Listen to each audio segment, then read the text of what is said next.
Hey guys, welcome back to my channel. For today's tutorial, it's all about pale Tiffany blue, cranberries, pomegranates, some gold, and a little touch of some sugar decorations.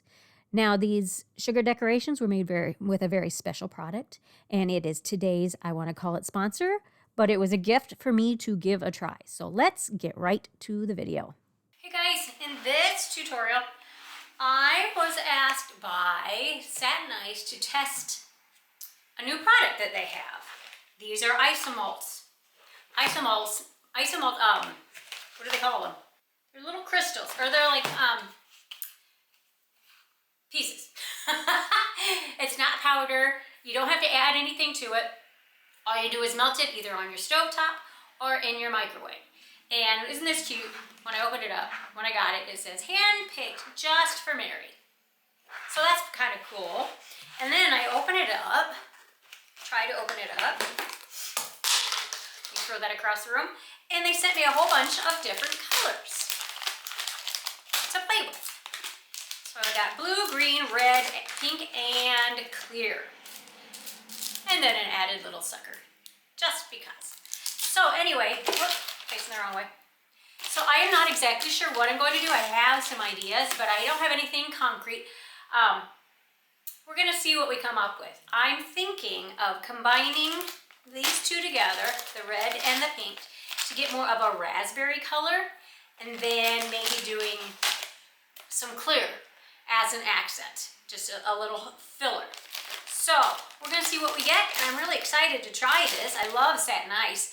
So let's see how this goes and see what I come up with. So thank you, Satin Ice, for sending me these samples, and we're going to see what we come up with. So hold tight. We'll get right to it. So I decided to get a little bit creative with this cake since I had this new product to work with and some molds that I've been wanting to work with. There's that leaf mold that I've used before, and then a more Baroque style. What I did, I needed them to have some shape. So what I did was I taped some metal pans together. You're not going to want to use anything shaped around that can melt. So I used the metal pans, and then I'm just putting these ISOMELTS right into a glass container. Just dump them on in there. And then I just put them in the microwave for 30-second increments until it was starting to bubble and nice and thin. And then I did use some shortening brushed into the molds. I don't know where that footage is, of course, but I just brushed it in there to get in the nooks and crannies, and then I poured it directly into the mold. And I'm just moving it around to make sure that it fills in all of the gaps. And once it has cooled enough that you can touch it like that, I put a silicone mat that was brushed with some shortening also on top of it, turned it upside down, and then just placed it on top of my pans and gently, very gently formed them to the shape of the pans. Now be careful. If you're not experienced with working with a hot sugar like this, wear some heat-resistant gloves. I've done this a lot, so I tend to take more risks than I would suggest that you do. Definitely do what I say, not what I do on this, until you are comfortable with the product and you have a knowledge of it. I have a knowledge of when I can touch it, because I let it sit there for maybe 30 seconds or so before I even touched it. But I did find that this product does cool quickly. It firms up quickly. That's why I'm going in with the torch there.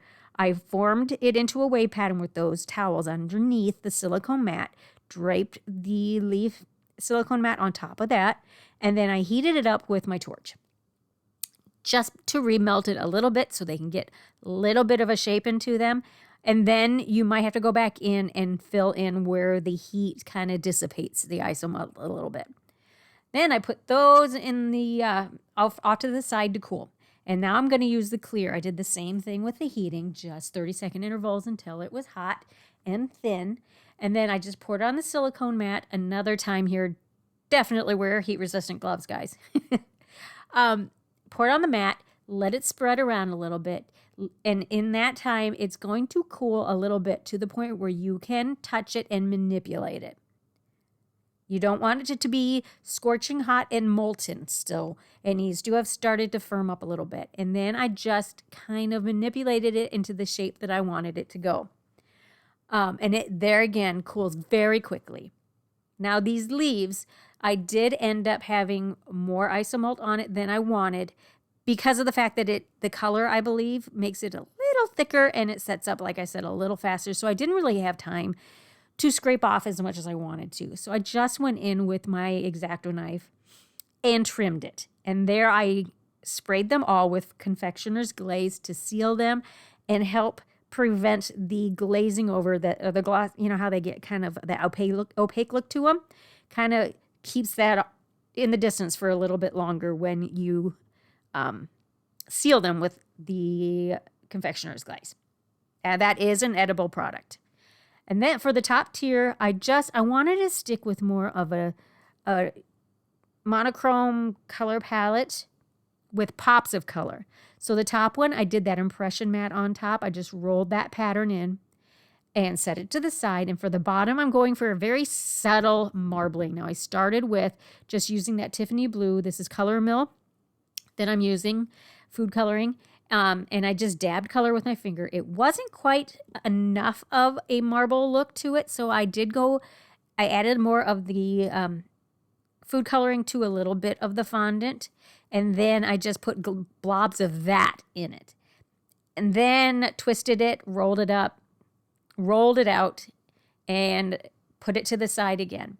Now these cakes have been chilled in the freezer for a good 15 minutes before I even attempted to do this technique. It's the upside down wrap. That way you get your very crisp corners on the top. If you just leave it upside down, when you put your wrap around it, then where the fondant meets, you don't have to worry about cutting that off and keeping it level. And then I just turned it right side up again. And I put the dowels in between the two tiers. They're all cut to the same length or same height. Then I put the top tier on the bottom one, and I'm just pushing the fondant down to meet the fondant on the top of the bottom tier. You do have a little wiggle room there. And once these are demolded, once they've cooled and been pulled out of the molds, I am just attaching those with some buttercream. Then I put my pomegranates that I'd cut in wedges on the top with a little bit of buttercream. I have them facing up because I didn't want them to leak all over the cake.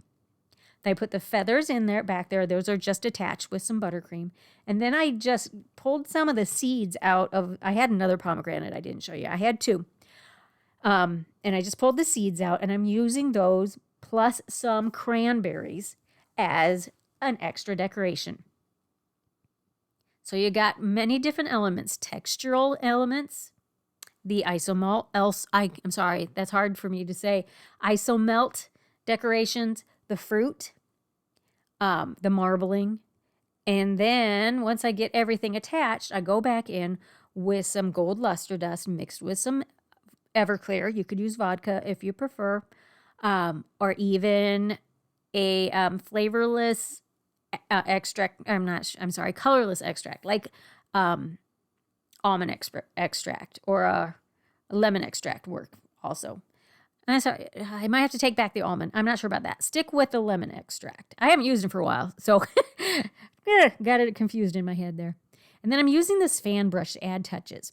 And I like that Baroque texture, but I thought it didn't stand out enough. So I'm just using the brush to just touch the high points of that pattern. That really made it pop. And then just a little bit around the top edges just to tie it all together. And there you go, guys. I wanted to show you a couple different views, the top, the sides, and then the all over. I hope you like this. I hope if you give these ISOMELTS a try, I will tag it in the video description. Please let me know what you think, and we'll catch you on the next one.